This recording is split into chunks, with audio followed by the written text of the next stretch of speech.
Hello everyone, my name is Nur Anissa Octavia. My NPM 225111059. Nah, di sini saya akan menjelaskan tentang contoh model bisnis digital. Nah, teman-teman udah tahu belum sih apa saja contoh-contoh model bisnis digital itu?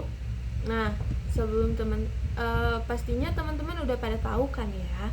Tapi di sini saya akan menjelaskan lagi apa itu contoh-contoh model bisnis digital. Yang pertama ada e-commerce.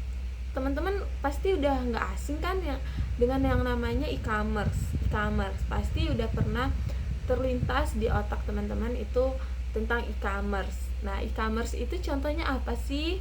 Nah, e-commerce itu platform seperti Shopee, Tokopedia atau Amazon.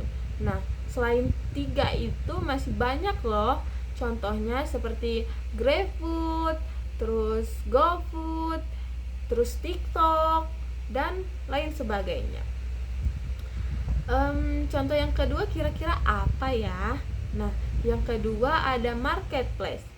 Menyediakan tempat bagi penjual dan pembeli seperti Bukalapak atau Etsy. Nah, contoh yang kedua yaitu Bukalapak. Nah, Bukalapak itu kan kayak menyediakan banyak ya produk-produk yang dijual di Bukalapak itu. Nah, yang ketiga yaitu ada SaaS atau software as a service. Nah, apa sih itu tuh? SaaS itu apa sih? Kira-kira teman-teman udah pada denger belum sih SaaS itu? Nah, SaaS itu menjual akses ke perangkat lunak seperti Canva dan Dropbox. Nah, teman-teman udah pasti pernah kan pakai Canva, apalagi Canva sekarang kan mempermudah banget ya kan. Teman-teman pasti kalau ngedit pakai Canva. Nah, itu dia yang disebut dengan SaaS. Nah, selanjutnya yang kedua ada aplikasi mobile. Nah, apa sih aplikasi mobile itu?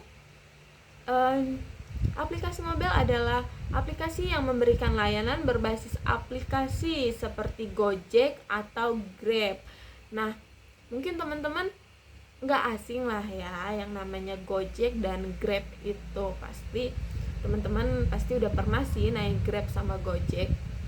Nah, itu tuh aplikasi bisnis digital, salah satu aplikasi bisnis digital.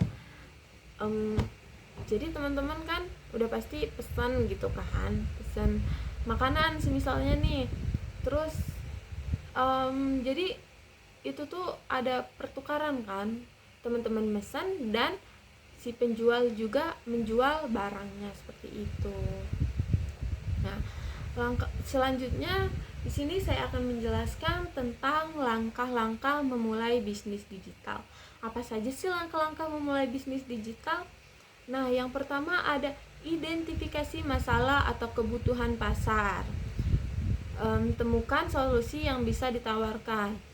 Nah, langkah-langkah memulai bisnis digital itu kita harus temukan nih solusi yang bisa ditawarkan. Contohnya, jika kita memulai bisnis seperti jilbab, itu kan kita akan menawarkan ke siapa dulu nih?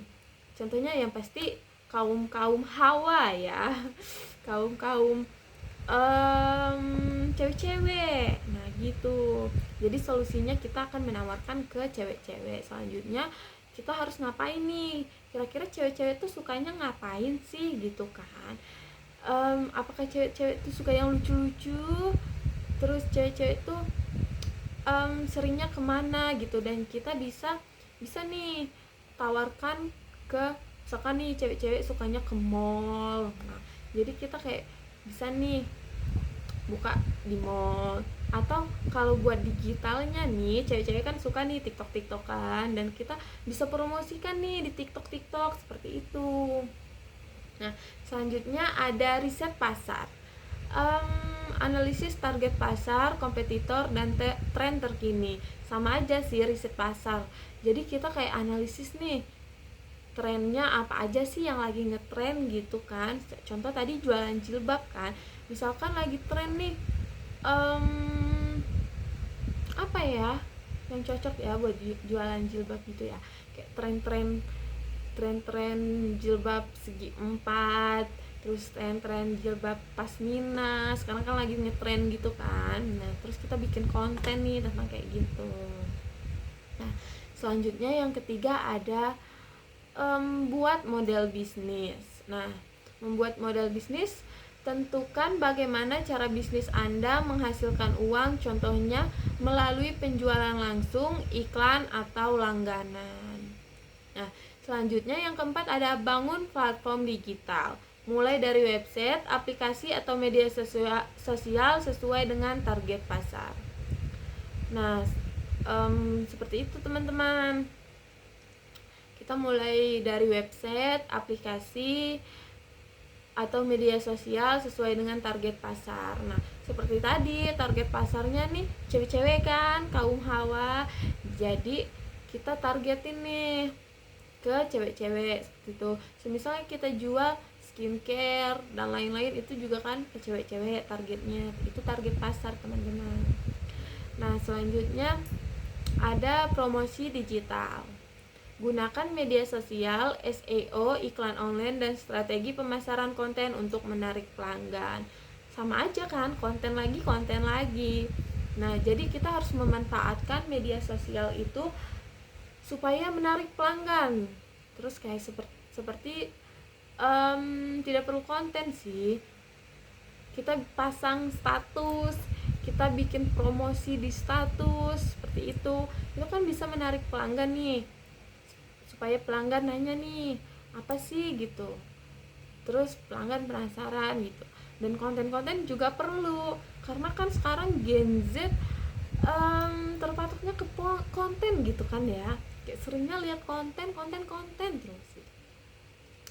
Selanjutnya ada yang terakhir ada pantau dan analisis kinerja. Nah, gunakan alat analitik untuk mengukur efektivitas seperti strategi dan terus perbaiki. Mungkin itu saja yang bisa saya jelaskan. Selanjutnya kita akan ke materi selanjutnya ya di next video. Bye bye.